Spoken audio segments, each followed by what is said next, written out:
Welcome to Amidon Planet. I'm your host, Joel Amidon. Thank you for joining me in this never-ending quest to learn how to teach better. Today on episode 131 of the podcast, we are talking with Dr. Leah Tiisler. Leah defended her dissertation, A Spoonful of Sugar, a mathematics board and card games intervention for kindergarten students at risk for mathematics disability. I was lucky enough to serve on Leah's committee and have been excited for this episode for a long time. As soon as she defended, I'm like, and I heard the results. I already saw the games that she was going to use in her interventions, but then I saw the results that she had from doing the intervention. We'll talk more about it in the episode, but I think that there's something here that needs to be shared more broadly. So the least we can do is put it on a podcast episode. But when you hear about some of the things that Leah did and how she made them approachable, like she didn't do anything that couldn't be reproduced by someone with a lot of the materials you already have in your own home. And it's pretty cool. So for kids that might need a little bit of boost, she's like, hey, the solution is not flashcards. The solution is let's play a game. Let's play a game. And so it's awesome. It's awesome. So I'm not going to delay any further. I want you to hear the awesome work that Leah did in another one of our series where we're getting these exit interviews kind of with folks that just did a dissertation. So without further delay, here's my conversation with Dr. Leah Tiisler. Leah, welcome to Amidon Planet. How are you? Great. Thank you. How are you doing today? Oh, I should say Dr. Tiisler. There we go. How about that? Doesn't get old. I know. Yeah, it does. I mean, especially, I'm from the North. I know you have been in the North too, but like at the institution I was a part of, you got called by your first name, no matter what, even if you were like the most decorated scholar. And like down here, it's like, no, in the South, we use titles. So it's sometimes strange in the grocery store to be called doctor, So anyway, so hey, Leah, thank you so much for coming on the podcast, being willing to share some of your brilliance and expertise in your dissertation study. Yeah, that's what we're going to say. And so, but before we jump into it too far, can you share just a little bit about yourself? Sure. So I'm originally from Canada and started off not as a special education teacher, but as a music therapist. And so I did my first 2 degrees in music therapy and psychology at Wilfrid Laurier University, and then moved down to New York. And that's where I got to work as a music therapist. And I worked for a year with an amazing school for kids with disabilities. And I loved it, but the best days were the days they were short staffed and they needed me to sub into the classrooms, because then you spent the whole day with the kids and you saw the kids who weren't super much into music suddenly opened up at recess or at lunchtime. Oh yeah. And that's when I kind of knew I wanted to be able to do more with fewer kids. So ended up going into special education. Wow. Again, this podcast is an excuse to have these conversations. You get to learn a lot about you. And because here's what I think. And given your work, and we're going to dive into your work, I see you as a math educator. So but we'll get there. We'll get there. But that's interesting to see, like the going from the music ed and then going and then seeing them on the playground or subbing in. And one of the things that we talk about in my math methods class is we have a case study assignment where students will, I don't like to say shadow because that sounds a little creepy, but they'll just like notice a student, notice them in different contexts. And that's what you did. Like you're noticing these students in different contexts and seeing some of their, and how much context might matter in for them feeling either comfortable or the ability to demonstrate their brilliance. I don't know. Do you have an example of something that you saw with a kid? That's kind of interesting. Oh, my favorite one. There were actually 2 kids who had selective mutism. They chose not to talk. Mm. And so in music, one of them would play the drums, but he really didn't do much else. The other one just sat there. But when I spent the whole day with them, I had my camera and I was taking pictures for some event. And they both got so excited with the camera. So I showed them how to use it. And they started taking pictures and coming back and showing me pictures. And for one of them, that was the first time she really communicated with me. Yeah, yeah. And I got to see what she was interested in, what she valued. So that just blew my mind, this idea that you couldn't stick to one way. You really had to be creative and start finding all the different things out about this kid and what's going to Yeah. work. Yeah, like I mean, you think about how narrow the ways that we value, like that in traditional education, like, hey, here are the ways you're going to communicate your ideas versus like, hey, no, I'm going to point this camera at something, I'm going to show it, and I'm going to highlight some, like, that's brilliant. That's interesting. Thank you for Yeah. sharing that. Yeah. Um, so what led you to want to pursue a doctorate here at the University of Mississippi?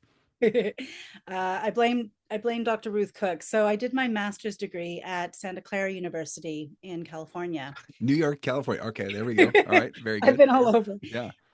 And my advisor there, Dr. Ruth Cook, she actually sat me down and had lunch with me after I graduated. And she said, Leah, someday you're going to do a PhD. I was like, She's like, get a few years of experience. And when you're ready, I will write you a letter of reference. And she was right. It took about 8 years, but um, I love in special education, we always are having to think creatively and think on our toes. And if this isn't Hmm. working, let's try something else. Yeah. And then I taught for a few years in regular ed classrooms. And I always felt passionate that you needed to bring that heart of special education into regular education. All kids Absolutely. benefit from that mentality. Yeah. But it was hard to then have other teachers for me to say, I know our curriculum says to do this, but try something else. Try this. It worked for me. Yeah. So I always felt like if I could get into the research, if I could, show them, look, there is a good evidence to think that this is effective and can be effective for multiple kids and multiple teachers. So that's when I knew that I wanted to do a PhD so that I could really get into the research. Just gonna go back just a little bit because you said these words, and I really like the idea of bringing that mentality of the special educator into the regular educator. What do you say more about that? Because I love that. I mean, and that was my path into doctoral degree was through an inclusive being a TA in the basically the inclusive education course by Alice Uvari Solner, who was brilliant and passionate about what she did, and that mentality that kind of like seeped into my bones, like just Yeah. being by her. So what do you mean by that? Well, so I had this incredible experience in California. I worked with Milestones Preschool, and we had a 50-50 inclusion classroom, which means that half the kids in the class had a disability or were considered at risk for a disability because they're young. We don't Yeah, always yeah, know that. And half the kids were considered typically developing. And this was great because you didn't have like the token special ed kid right. or the reverse inclusion where like the regular ed kids come in for reading time or reading buddies. Everybody was equal. They were all in the classroom together, Mm-hmm. all learning together. And the teachers were half and half. We'd have one teacher from special ed and one teacher from general ed Nice. working together, planning the activities, co teaching. And so you found that there were times that as a special ed teacher, I needed to sit down with a typically developing kid, or I had to adapt things for them, or I had to think about what are their strengths, what are their interests, because what we're doing now is not working. And we kind of had this saying of like, everybody's special ed, or there's nobody who's typical. Yeah. So Absolutely. Yeah. and when you had those strengths, when you had that just teachers who were trained to be open and creative and think about a child's strengths and think about, what are the targeted areas of need and how do we make those little baby steps, Yeah. everybody benefited. All the kids Yeah. started benefiting. So that really started this idea of like, we need to bring special ed into general ed because when I go into some typical classrooms, it just feels so limiting and so rigid. And you see the kids who are not getting it, who are falling to the sides. Mm-hmm. And I just feel like everybody would benefit from that more creative, inclusive, individualized perspective. Yeah. Yeah. Absolutely. I mean, when you think about like where's the like where's this line, and like where you gonna put, okay, so yeah, these kids over here, these kids over here, and then it's like, but wait, that might be today, and then like that, and where does that line, is that actual line, or is it like a gray area, and then it's like, well, then tomorrow there could be completely flipped, and like and you just think about and the nature of a developing child from Mm. day to day. I mean, it's, yeah, every All over the everyone place. needs an individual education plan. That's right. um and like even thinking about services and like, maybe and again, just to, for some of the listeners, they might not be thinking about this when you're talking about services, bringing services in versus like a pull out model where like, hey, there's someone needs something, we're going to go give it over here. Like one, just saying like, no one else in there might need that service, but so we're going to put it over here versus pushing it in and providing some sort of scaffolding, something like all of a sudden like, hey, there's a bunch of kids that could benefit from it or did benefit from that. I don't know. Do you have stories of like that where you're providing something, bringing that mindset in and bringing it into the classroom and, the kids that are, in quotations, typically developing, are receiving benefit as well?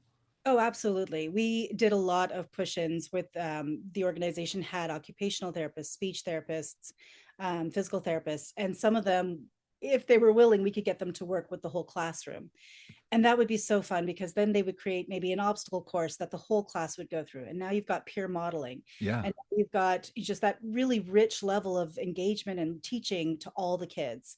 But then also you might see things like one of the OTs had us use small chairs for some of the kids who were floppier and had less trunk control so that they could concentrate better in circle time. They weren't worried about keeping their bodies in one place. And then because we didn't want that kid sticking out, we had a whole row at the back of the circle for 4 kids. And Hmm. then the other kids were excited that they got to sit in the chairs. And Yeah. sometimes Yeah. it's just a privilege, and sometimes they focused better, they concentrated better. So it was a win all around. You started seeing, what worked for one kid worked for many kids. Yeah. Well, and even too, like thinking about myself as a teacher when I was, a high school math teacher and had a student with a visual impairment who had a one-to-one aid, but then that the think about what I needed to do as a teacher, the things I needed to do, I needed to make sure to like she needed preferential seating, but then needed things on a big more space on paper because needed more space to write. And then also just hey, when you're given directions or you're talking referring to something, make sure you describe it as well. And so it's like, oh, guess what? More than just that student benefited from my better describing things and being more intentional with my language and also too being cognizant of the spacing that is being provided on handouts that we're putting out there. That was Yeah. a modification that allowed more people to participate better. And it's just I don't know, it's like almost common sense thinking, but it's like there's a lot of benefits out there that we're missing when there's that segregation pull out model and like how do we bring that I love that mentality into the regular ed classroom. Yeah, I love that I'm seeing things that were considered special education tools used in regular classrooms regularly now. So younger classrooms will have visual schedules, and Mm. they'll have, we're going to have snack and then we're going to go outside and maybe there's a picture. And that's benefiting all the kids. All the kids can get that lowered anxiety of seeing what's coming next, or that visual help of maybe they didn't understand the teacher, or maybe they forgot, or they were Hmm. distracted in that moment. So having visual, Kids distracted, what are you talking about, Leah? typically developing kids are never distracted, That's right, that's right. And or visual timers. Like those have been so great. I loved seeing them in the preschools because again, people are like, oh, if your kid has autism, no, all the kids benefit from visually seeing the amount of time that they have left and that pizza slice getting smaller or whatever timer it is you use. yeah, and guess what? On the iPhone or on your watch, like it says that's how they do it because they realize that's what people want. And so it's not just for kids. Um, and I love how you talked about in the wanting to pursue a doctor, the PhD is it almost seems like this beyond anecdotal, right? Like, hey, that worked for me or that didn't work for me. And it's like, well, hey, why don't we let's actually organize this and actually put in some research and looking at this. And I don't know, like I mean, so like you talked about 8 years in the classroom. What was the final thing that kind of pushed you into that space? I think I felt like I had gone as far as I wanted to go in teaching, directly teaching with the kids. And I was finding myself more and more talking with other teachers and talking about tools that I used or strategies that I used, and wanted to figure out a way to change the education system because we need to make it better Yeah. and help guide those new teachers. And so that really came together with doing a PhD. Yeah. Well, and you did a heck of a job. I'm going to just say that. I got a chance to be on your committee. I was really honored that you asked. Um, and your dissertation title was A Spoonful of Sugar, a mathematics board and card games intervention for kindergarten students at risk for mathematics disability. So th- how did this study come to be? Like what led you to want to do this work? So it's funny you mentioned earlier you saw me as a math teacher, and I guess the great truth about any early childhood teacher is we are the jack of all trades. That's right. Yeah. So I think I've always been strongly play based and seeing the benefit Hmm. of learning, not just for children, but then seeing, when my kids were in first grade or third grade or fifth grade, that play based method really enhanced all of their learning. And I'll try and bring in play even with my university students. But the games really came about because of COVID. Yeah. Pandemic came, and we had a choice between doing online schooling or we could homeschool. And I decided to homeschool the kids because that was about the same amount of work. Yeah. Yeah. But then we didn't have to be on screens. Right. So And you're trained for it too. Like, I mean, you know yeah, what you're I doing. Yeah. felt I Yeah. could do this. This Yeah. was my youngest was just coming out of kindergarten. So I Yeah. was that's my world. And I researched, what were the best homeschool curriculums, and we started in on them. And the math ones were just excruciatingly boring. Worksheet after worksheet and flashcards and repetition. We're going to add between 1 and 5, and tomorrow we're going to add between 1 and 6, and then between, oh my goodness. And they hated math, and they Yeah. would Yeah. sigh and drag their, and I was like, I'm a special ed teacher. I can do better than this. What's Yeah. going Yeah. on? So I'd also worked in a Montessori school. I started looking into some Montessori curriculums and found one by Dr. Joan Cotter. It's called Right Start Math. And she was a Montessori teacher, but then she did her PhD in math education. And she really understood how important it was to create mental images in people's heads and kids' heads of these math concepts and these math relationships.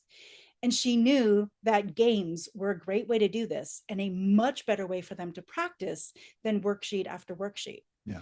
So all of the lessons ended with a card game or a board game or any kind of game. And she would take really simple games like Go Fish. And instead of matching the same number, 4 and 4, she would have you match 4 and 6 to make 10. Mm. So the goal is you're always matching to make 10, matching make 10. She calls it go to the dump. And it was amazing. My Nice. kids loved it. They would Yeah. play it for like hours on end. So it was just suddenly math flipped from being their least favorite to their most favorite. We had all these games. We've always loved playing games as a family.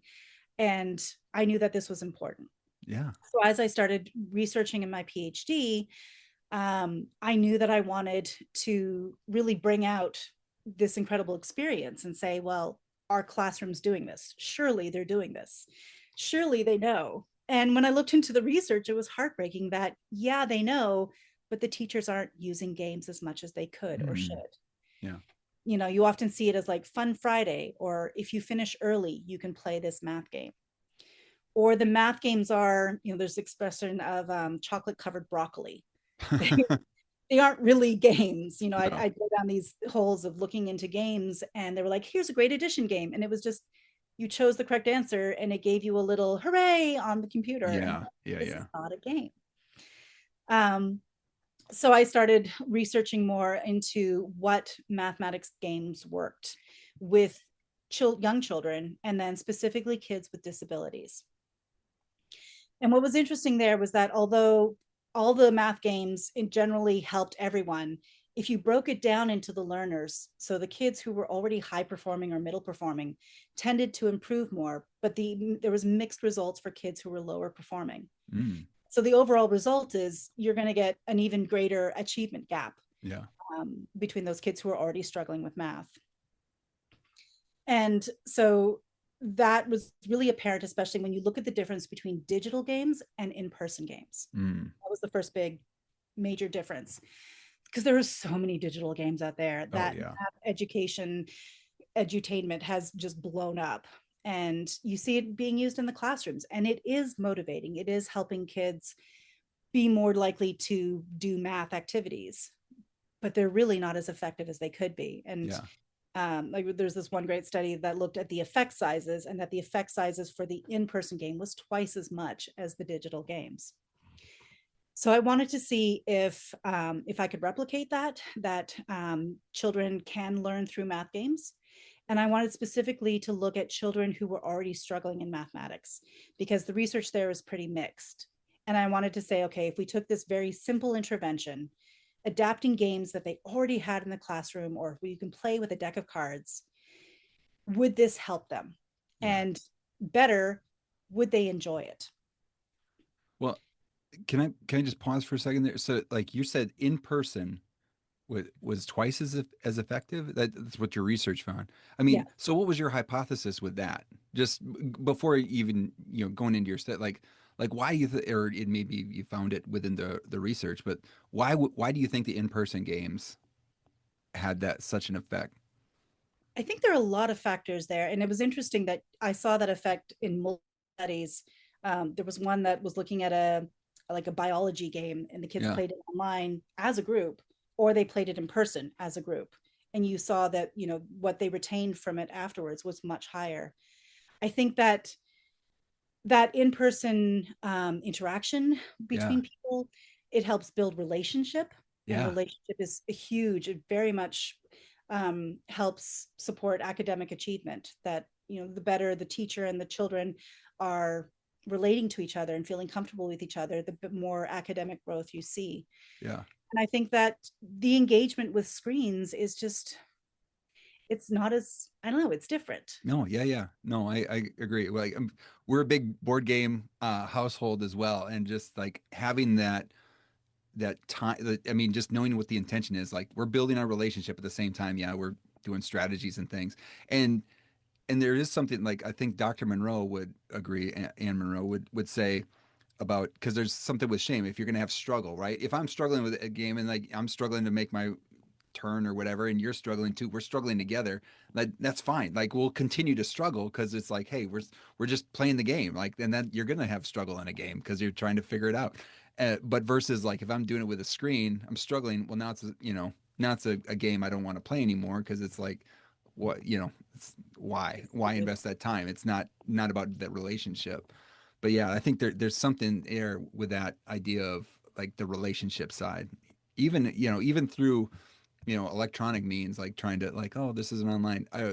There's a book called Digital Minimalism by Cal Newport, and it talks about like using electronics or using electronic means in order to facilitate face-to-face interactions, right? Mm. And so like because that's what we crave, like that's we're designed for. We're like we're still designed for around the fire, not not around the screen. So yeah.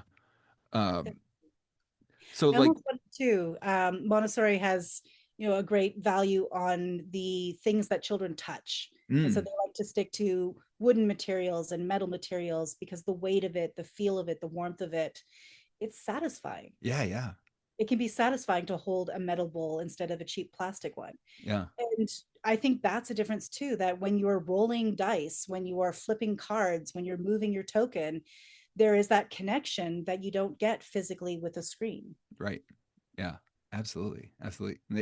I mean, just think about how much people have invested in trying to make like a screen feel like paper because they know paper is superior when you're right. Like, and you think about that, like they know that analog has a place. So sorry, you go little tangents there, but okay. So now you get a chance so now you have your question, right? Can I make this work? Well, I guess you can spit out like what was your how can I make this work with kindergartners? But so I guess set up your study. Like, what did your study look like? Well, I want to take a second because Oh, you absolutely. mentioned Yeah.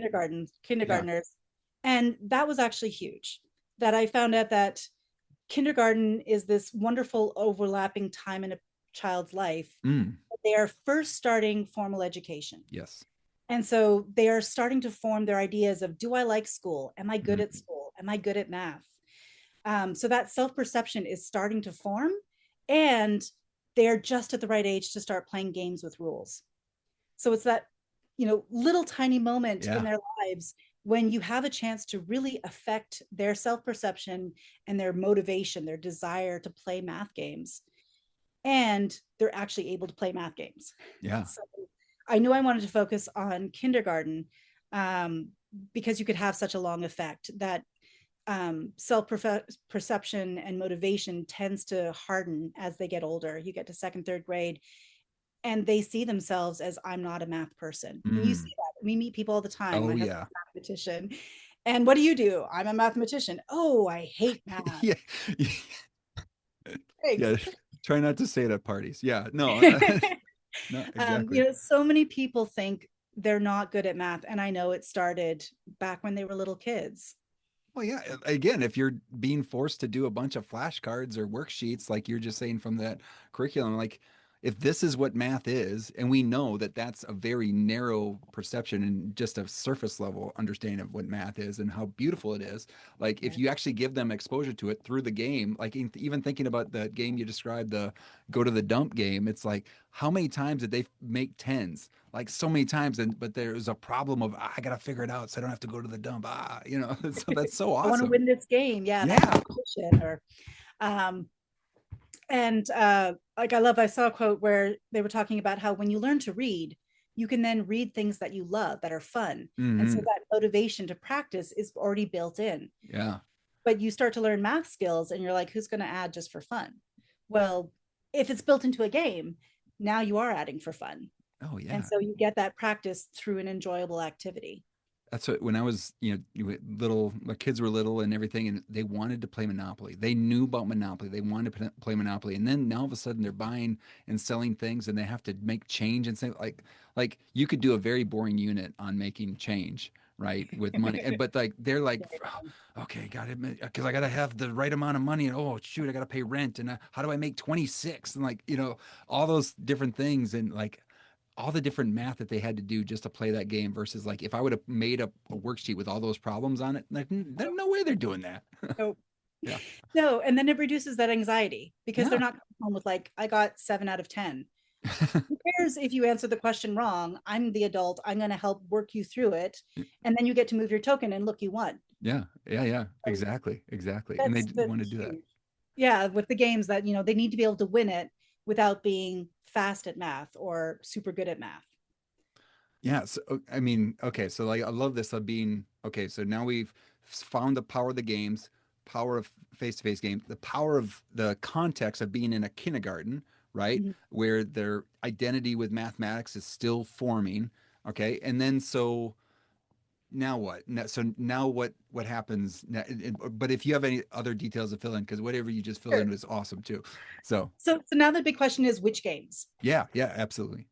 And there are a couple of really nice articles on that. And the ones that I gravitated to, they explained that you need to start with games that are games, Yeah. that honest to goodnessly, you play them for fun. So like when I was a kid, we played war all the time with Yep. cards. We played Go Fish. We played Snakes and Ladders, and they were fun for the sake of the game.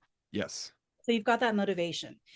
And then you just adapt them, you change them in some way so that now the mathematics skill you're working on is part of the gameplay. And you don't want it to be you do a math question and then you play the game. There are a lot of games built that way, especially digital games. Yeah. You Hmm. you do the math to power up, and then you fight wizards Right. Yeah. Yeah. as the reward. But Hmm. instead, it's just part of the mechanism. You can't move your token until you know how many to move it. Right. So if you roll all, a simple adaptation is you have 2 dice, and you roll both of them and you add them. Yep. And the next adaptation is you use a plus minus dice. So you could take a blank dice and just write on it, or you can buy these, and the kid rolls it, and either they're subtracting the small number from the big number or they're adding them together. And so that's adding in those layers. Yeah. The cards were another great way to adapt things. So, like, we took the game Candyland. In Candyland, you pull cards, but they have colors. And so the Yeah. kids are just jumping to the next color. So instead, now we are using cards with numbers on them, 0 through 9. And they would flip up 2 cards and add them. And that's how far they would move their token. Now, the really nice thing about that is I can have 2 decks. And if one student is working on just adding 1 and 0, just getting used to what Yep. happens with that, I have a deck with just zeros and ones. And then they're going to add it to like 5 through 9 and just flip the 2, and they're practicing that skill. And once they get confident with that, I'll add in the 2s, Yeah. Yeah. then add in the 3s. So you can really individualize it to their specific skill needs Hmm. and practice those specific skills. But then it's still the same game. You're not buying 100 different games, because Yeah. now Yeah. we're working on, you can even take the same game and now we're going to do multiplication, and you're going to multiply the 2 numbers. So it's really cheap and really easy to adapt the games that you already have. And that was another huge goal for my study was I didn't want schools or parents to have to spend a lot of money, a couple of Yeah. extra dice, a deck of cards, and I adapted the games they already had in the classroom. They had Candyland, they had Snakes and Ladders, they had Hi Ho Cheerio, they had memory games. And so adding in those cards or dice just changed it just enough that now we're working on that skill that they're struggling with. And I'm curious too, because once you probably got those modifications in mind, did you start? I mean, and I knew you had certain games that you set up when you went into the study. Now all of a sudden, did you be like, oh well, and you see another game, you're like, oh, this is how I'd modify that game. Did you have any other games that came up that you're like, oh, I know how I would change that? Oh, absolutely. And so many games that I struggled with, I was like, there's got to be a way to modify this game, but they aren't set up for numbers, for adding and subtracting. Yeah, But I keep wondering that and wondering how to expand it. Like, how do we expand pretend play? yeah. I know that teachers try and set up things like a grocery store, and kids have to add up the prices of the things they're buying. Um, but I still want to delve deep into that and see like how can we expand other play. Yeah. Oh, yeah. I mean, that's like one of the things I would use with high schoolers was just like because we did everything in context was like, all right, you're mad, you're the salesman. So what are you doing? Like actual like what would be the handoff of money in certain scenarios and like let's act it out. And so like some kids actually need now that makes sense to have that subtraction there and then addition there and but yeah, no, that's interesting.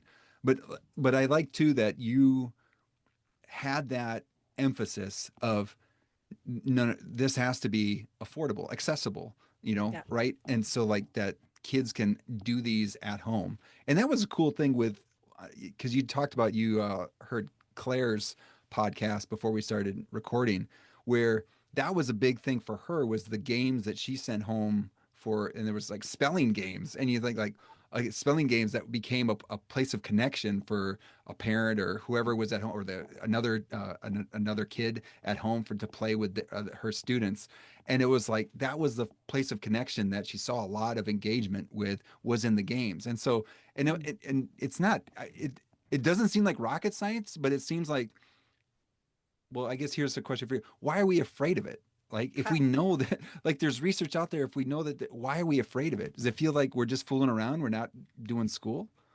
I mean, that is something I saw come up a lot in the research when teachers were interviewed, even teachers who, before they went out to go teach for the first time, they had courses in game learning and, um, you know, all sorts of training. And then they went out and they didn't do it because it didn't look like school. Mm. It Yeah. doesn't look like teaching. The principal walks in to check on you. Do you have your data, your goals, and you're sitting there playing a game? Yeah. And it's not Friday. Um, so it's hard. It's hard to trust it. It's also hard to trust it because you don't have anything afterwards. Mm. You clean up the game and you don't have a worksheet with 7 correct Right. answers on it that you can say on December 2nd, little Johnny, had this many correct answers. Yeah. So you don't have that proof. You just have that faith that good stuff is happening. And you certainly can take data. You can sit there and play the Right. game and keep track of how many and any good teacher is going to be paying attention to their students and getting to know like, Yeah. oh, they're really struggling with the threes, let me break that down with him next time. Hmm. um, but I feel like it doesn't look like it, and that faith that you don't have anything to show for afterwards. Yeah. Yeah.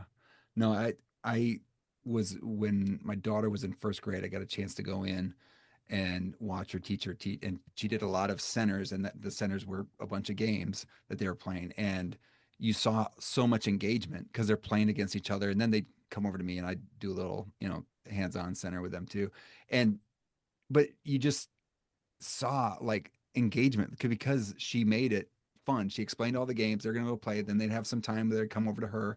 But like they're already engaged in the kind of thing that she's going to be talking to them or I was going to be talking to them when they came to our centers. And it was like, it was brilliant. But yeah, like there has to be faith in the process and knowing that, hey, guess what? The kids want to play these games. It's a Oh, great thing to do at school, you know? they do. I think that was the most exciting thing to see was how much the participants enjoyed it. Mm-hmm. And the kids would go and they would leave the little room we were working in and go to their classroom and they would start telling their friends, I played this really cool game today. I want to show it to you. Yeah. It's For awesome. a pull-out intervention, you never see that kind of Yeah. joy. Okay. So so then, okay, now we're to the study. So like, what did you actually do for your study? So I used a methodology called single subject research. It's also known as single case research. And this is used a lot in special education because you often only have 3 or 4 kids Right. who have similar enough needs. And so what it had was a staggered start line for when they started the intervention. So I ended up with 5 kids who were all struggling with mathematics, especially arithmetic. And for the first couple of weeks, I just met with them 3 days a week for about 15-20 minutes, and we played games, but not math games. This helped them get to know me. It helped them get to know the structure of board games and card games. So we played like literacy games or just fun nonsense games. And then randomly, they got selected to start the intervention, which was the math games. So now the next time they came in, they would come in and now there would be dice or there would be cards with numbers, and we would work through the process of adding or subtracting to play the game. And then at the end of the week, each one of them would take a little 2-minute quiz that would test their arithmetic, adding and subtracting, and comparison of numbers, which number is bigger. And so that's how I got to keep track of the data to see how well they were improving or if they were improving. Yeah. And what was exciting to see was that for all of them, the improvement started after the intervention, about a week or 2 after the intervention started. Then you saw their test scores going up, and you know, up in exciting ways. They averaged about 2 to 3 correct answers at the beginning of the study. The intervention lasted 6 weeks, and then we tested them again 2 weeks later, and some of them 4 weeks later. And you saw that they by the end of the 6 weeks, they were now answering 10, 12, 14 correct answers. So for a short period of time, that's a huge Oh, improvement. yeah. And like, so, and for each of those, so again, they all started at different times. So it's like what, 3 different Yeah, interval, we had like, 3 different start times, separated by about a week each. And so it meant that it wasn't that in class their teacher had taught them about adding 2 and right. now they suddenly got it. But you could see that like the last kid to start, he was about 4 weeks of just baseline, not doing anything. Yeah. And then his scores started to take off. And so it's Yeah. a good evidence that this is working.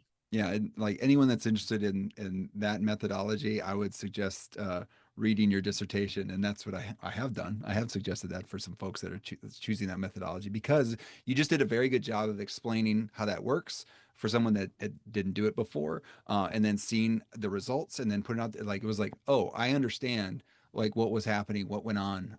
It was really good. It was clear to me as someone who's wasn't as familiar to the methodology. Um, so what are some key takeaways? Or so I mean, you found hey results, right? You not only found it, but then they maintained, right? That's part of it is that they maintain. It's not just like a blip, but there's some maintenance of those scores. And so anything else that you and then you also checked on whether or not they enjoyed the games, and what did you find there? I mean, all the kids were very positive, and I don't know how much of that was that they just wanted to make me happy and said they liked the games, but they definitely were very clear about which games they liked better. And then you Well, they would saw go back to class and like tell everybody what they're doing. Like this is awesome. it was, and then the other kids in class started asking if they could come Yeah, too. I want to play some games. Yeah. It's true, and I couldn't say no, so I had to like clear my schedule a little. And they would leave playing video games in the classroom to come play a board game with me. Mm, I, nice. it was so exciting to see. And I think um, the best anecdote was this one kid, and we'd been playing just normal games for a while. And then he came in, and I had the dice, and I had the plus minus dice, and he backed up.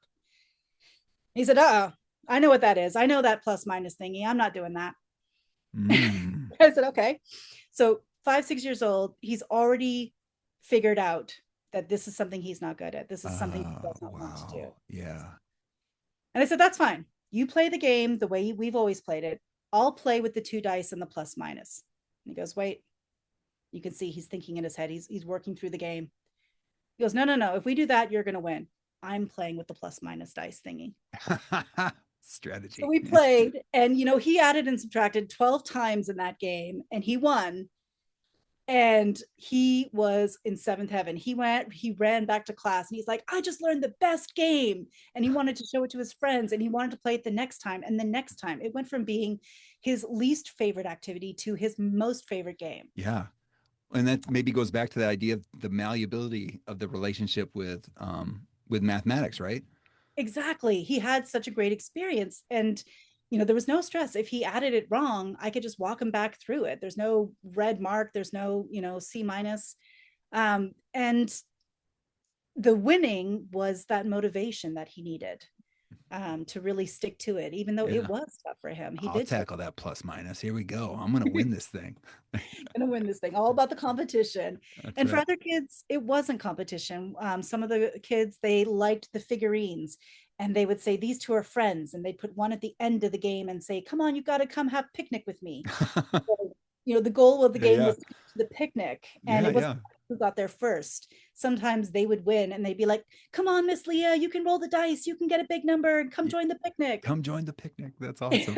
So, getting a bit of imaginary play and a bit of cooperative play in there. So there are a lot of different ways that these games can be adapted and really reach some of those kids. Yeah. Well, and then think about that, introducing that into the social emotional learning that's happening there, like empathy, like you're not in the picnic yet. I want to make sure you're there. I'm going to use math in order to help you get to the picnic with me. And like, that's awesome. That's awesome, Leah. That's great.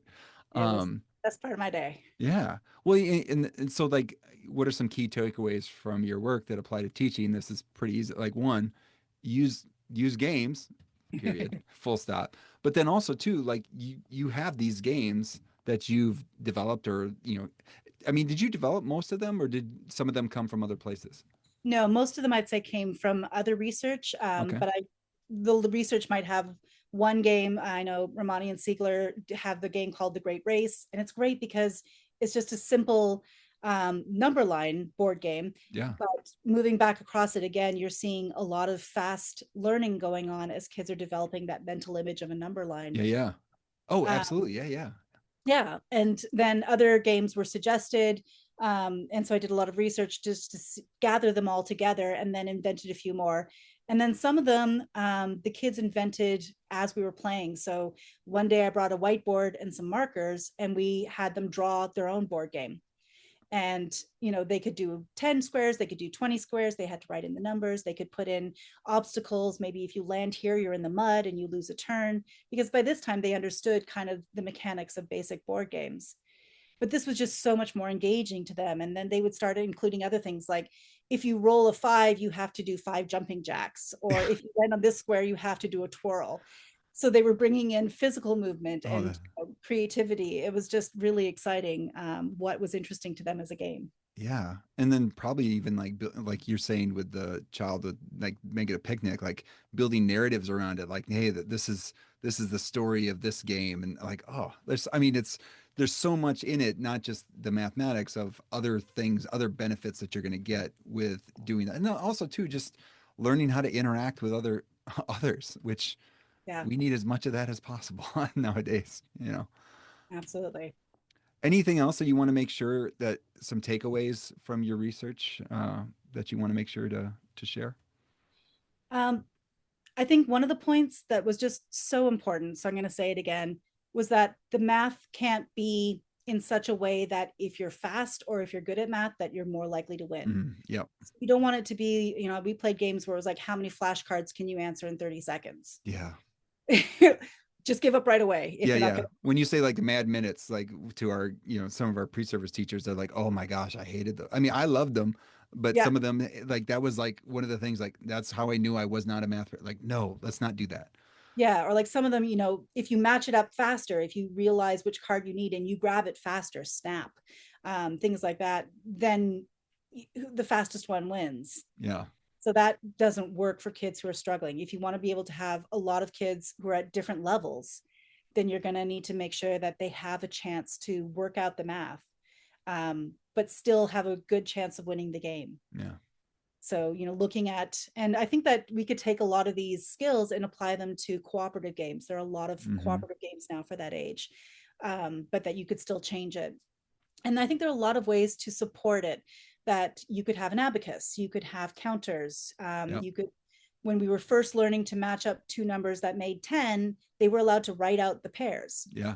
Because it didn't matter that, they weren't doing the arithmetic over and over. They were still learning the pairs that went together. Yeah.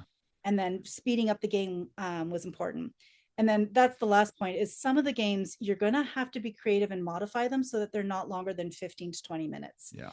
5 to 6 years of age, that's about how long it's going to be. So if you play 100 squares of snakes and ladders, yeah, adding and subtracting each time, it's going to take forever. So I would fold the board just in adding half. ones and zeros. That's going to take a while. Yeah. Yeah. And, I would fold the board in half. So we only went to 50 or 20. I would make paper bridges. So when you landed on the 20, you got a bridge to go to 90. And then you finish the game that way. So you have to be careful that like the traditional length of Candyland is too long. Yeah. And you need to put a bridge in there so that they jump to the end, because otherwise you're going to lose them. Yeah. No, that's a great point. Because that, again, understanding who our audience is, like, not just throwing out Monopoly and say, all right, go. We're like, we're not doing that. Not doing that. But I do like that. I think a lot of these methods of just using cards and dice, you could also go into first, second, third, fourth grade. Oh, absolutely. You could start multiplying. You could start thinking about division, which cards you have, and then which are the factors that go into it. So it's not limited to kindergarten. I would love to see this mentality of using games go all the way through. Well, and also too, you had scaffolding inserted in some of the games, I remember as well, where you can make choices about the kinds of die you're using. Like, do they have the dots or do they have the numeral? Which, again, thinking to kindergarten, like, we've made up that squiggle represents a 5 versus like a quantity, right? Like, we just made that up. So, like, kids have to make those connections, and like that could be a way. Like, hey, the scaffolding could be the little, what are they called, pips on a die? The little dots. Yeah. The dots. Anyway, the dots on the die versus like a numeral, like, is going to give you a little bit different. It has a little bit different there. And also too, you're cognizant about playing cards sometimes where, if you are using those, you have to count, like, sometimes there's an extra, like, diamond. If it's a 7 of diamonds, there's extra diamonds in the corners. And sometimes you might want to white those out or something like that. But there's so much that you can do to scaffold within these games as well. And I just appreciate that. Yeah, absolutely. Yeah. The cards, I started with some blank cards and wrote in the numbers, and you could do that even with card stock. It doesn't have to be fancy. Yeah. But even a deck of blank cards isn't very expensive. So that's still accessible, because you're right. The traditional playing cards, you'll have 7 hearts, but then you'll also have a heart below the 7 on each side. Yeah. But again, there's a numeral, and then you get to see the actual thing. So you see those connections between the quantities and the numbers, and that's excellent as well. And again, I love also being able to bring in manipulatives just in case, like, hey, I'm going to use these to count out 7 things, count out 2 things, put them together, count them all out. And so I can see that as well. So I have a question. It's not the critique of the work, but it's like, what are questions that are coming off of this work? So once you find out something, but that always leads to more questions, like that, what's that next thing to look for? And you kind of talked a little bit about it with dramatic play, but what are the other questions that are emerging out of this dissertation study? I think I would love to know more details about how to formalize this a little. I think that would help a lot of teachers if they had clearer instructions and scaffolding steps. Because I understand that, an experienced teacher would get this right away and start playing the games and probably have some really great results. But a teacher who's maybe a little intimidated by it, or a new teacher, yep, might jump in with too high a number, or not scaffolding to get just that level that they're at, and not know how to bring it up or down, because you don't want it to be boring for the kids. You want to keep challenging them as well.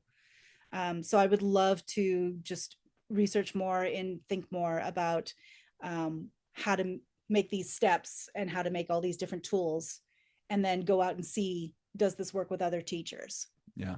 What happens when it's not me playing the games? So it sounds like you're going to create a professional development where you're Mhm. figuring this out, and then that you can do with schools and teachers to see how's it work. Maybe I don't know. I'll just throw that out there.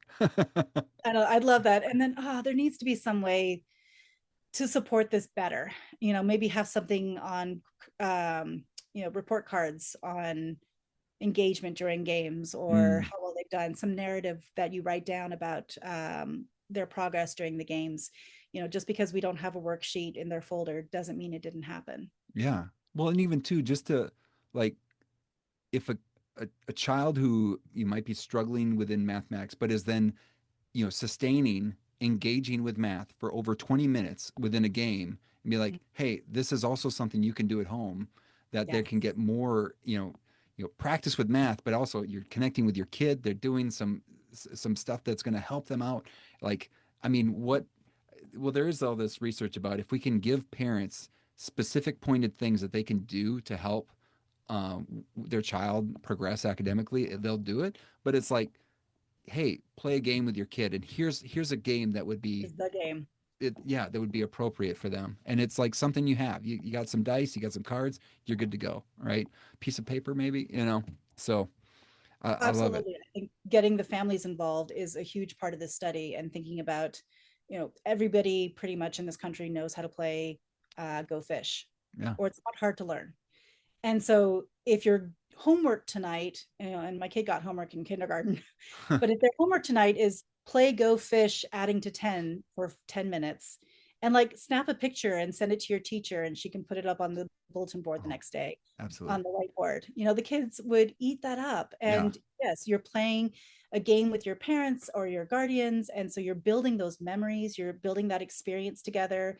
And it's not intimidating to play a board game or to play a card game. These are not complex games or mathematics.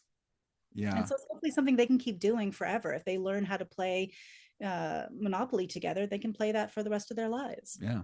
Well, and also too, like the once you start doing this and you get the creativity, and all of a sudden kids start doing their own games, and then now we're trading games, like, hey, now we're playing Maurice's game. Like, oh, that's there's so much there. That's And then I'm you could have older siblings playing with the kid as well. And it's Yeah, not like they're at a huge advantage, because again, it's still by luck who's going to win. right. Yeah.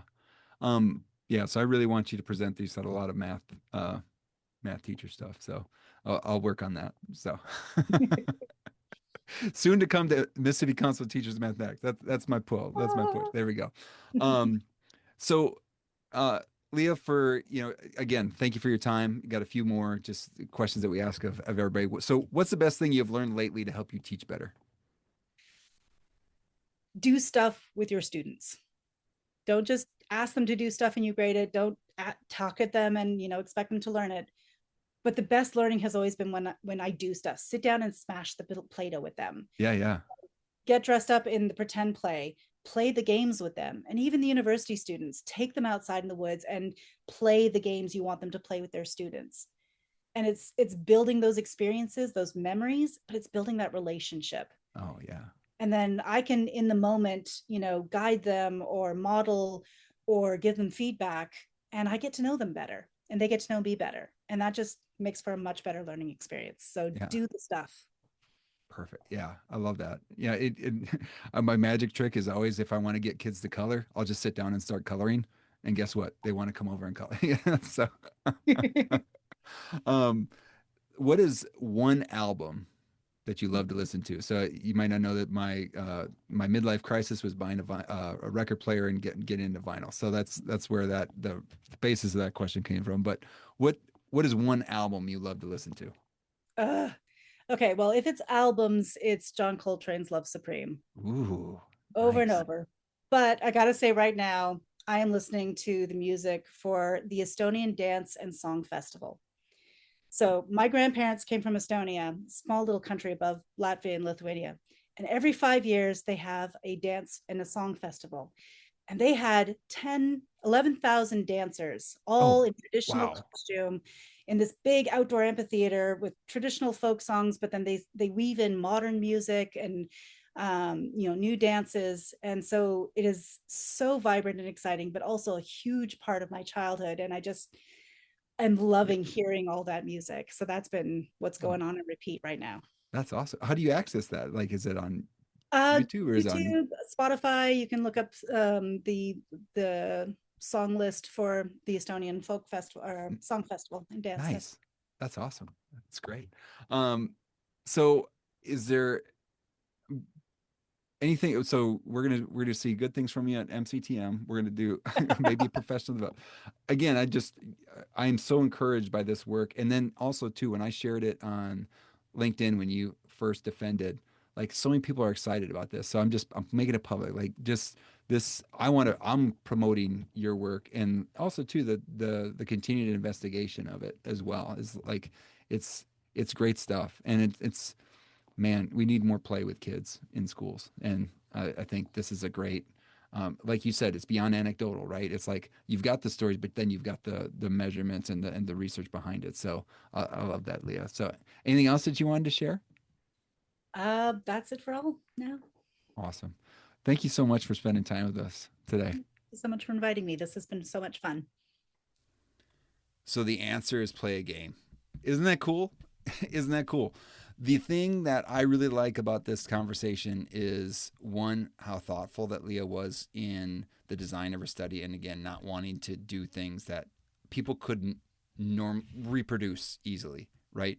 She's using games and things that you might normally have in your house in order to provide a fun, engaging way for kids to do some math. And the thing is about playing a game is that you want to win the game and so that you're going to do things, you're going to learn things, there's some demand and even a little bit of tension that is good tension in order to figure out the thing so I can win the game and have some fun and build a connection with somebody because you're doing something face to face with someone. There's so many positives. I could go on and on. So excited that Leah was willing to come on and share this a little bit. I'm excited to see her share this in other places as well. Got to keep this message on that. You know what? Play can be the answer. Play can be the answer. So, all right, now it's time for the album of the episode. I love just going to the records and saying like, okay, what am I going to do this time? So this one's timely, I think, because I don't know when the movie's coming out, but it's Bruce Springsteen's Nebraska. So it's one of those albums that I don't know, you kind of heard, or okay, not you did, I did. I kind of heard the legend of this album, like, hey, this is an amazing album. You should get it. And I'm like, I look at it, I'm like, I don't really recognize any of the hits. There's no Born in the USA. There's no Born to Run. There's, Dancing in the, like, what is on this album if it's so good? And it was one of those albums that I actually got it on CD. And it was one of those, like, you play it and it was like, oh, wow, all these songs are awesome. Yeah, I might not recognize any of them, like from other places, like from the radio, but it was awesome. It was awesome. And then I finally, it was one of those, when I started getting into records, I'm like, I got to get Bruce Springsteen, Nebraska. But just recently, I was playing this album. And also recently, I had just watched for the first time the band, the musical group called The Band. They had their the documentary about the last time they played together, The Last Waltz, it's called. And it was, I think it's directed by Scorsese. Martin Scorsese. I don't think I've ever said Scorsese's name out loud before, so hopefully that sounds right. Anyway, watch that. Awesome music in it. They've got, Neil Young's on there. You got Van Morrison. All these great, people are on the in that documentary. And then the band plays a bunch of their hits, and one of the songs they sing is Atlantic City. And then I was listening to this album recently because that's what I do is I listen to albums, and I'm like, wait a second, that's the same song. It just the band sings it much differently, and I was like, huh, that's it. So I don't know. It was one of those aha moments, like, hey, that's one of those songs from Bruce Springsteen, Nebraska. I just hadn't. It just because the song, the way it was sung was different. I don't know. this is probably really boring, but it just was an aha moment I recently had about this album. So just like all the albums I talked, this one's good from cover to cover, and it's one of those when I'm looking for something if I need to write or need to concentrate on something, I'll put this on, because there's some ups and downs. It kind of gives you a little bit of excitement every now and then, but it's pretty like it's not too alarming, but it's got, I don't know. There's a cover on the cover. It's like you're seeing a car driving down a highway, and there's some snow in the dash. Like, I'm gonna have to go for it's look like a road that's going for a long time, and there's some snow, so I've got to pay attention. But the road is kind of boring, so I need something that'll keep me going for a long time, but then won't let me fall asleep. It's the Bruce Springsteen Nebraska album cover kind of is my sort of mindset that I'm looking for when I'm listening to it. Also, I hear that the movie that's coming out about Bruce Springsteen with the dude from The Bear, Jeremy Allen White, I think is the actor's name, and the guy from Succession. Wow, this is a great part of the podcast. That's coming out soon too, and it's about the kind of the making of this album, I believe. Not a lot of research done on this part of the podcast, folks. Not like the research that Dr. Leah Tiisler just did for her dissertation. Anyway, that's dang it. That'll wrap it up for this visit to Amidon Planet. Show notes are available at amidonplanet.com/episode 131. If you'd like to support the podcast, you can subscribe, rate, review, and share this episode to help others find this content or to hear me blabber on and on about Bruce Springsteen, Nebraska. You can also subscribe to the email list to receive the Amidon Planet Dispatch for teaching resources and updates from Amidon Planet. If I'm going to mention a teaching resource in the dispatch, it's going to be low cost or free. Okay, so one thing I want to make sure that I share, that like I'm not trying to, hawk my wares. I mean, I am going to share podcast episodes because I'm spending time on them. But also, too, if there's opportunities for you to get funds for teaching better, or to get low cost or free resources for teaching better, I'm going to share it there. So go ahead and sign up. Want to engage further? Submit a question, comment, or suggestion in the mailbag by sending an email to joel@amidonplanet.com. I really appreciated how had someone that listens to the podcast, and they were assigning if folks had to miss a class. They said, hey, go pick out one of the 130 some now episodes of Amidon Planet. Go pick out one that has something to do with a topic that you want to learn more about. Listen to it. Tell me what you think about it. That was pretty cool. That was a pretty cool use of the content. Made me feel real good. And they picked the one with Jenny Osana talking about the different ways of thinking about misbehavior and how that led to better thinking in math classes. And that's pretty cool. Pretty cool idea. So thanks for sharing that. Lastly, I'm always looking to collaborate with those leading others to love through teaching. If you have an event or opportunity, email me at joel@amidonplanet.com or visit amidonplanet.com/about to fill out the request a call form. Thank you for spending time on Amidon Planet. Thank you to Dr. Leah Tiisler for sharing her time and expertise. Thanks to Matt Mifflin for the music in this episode. Finally, thank you to all of you out there learning to teach better and be the good in the world by investing in the lives of others. This world is a better place because you have decided to use the gifts you have been given to serve others. Thank you for all that you do. Peace.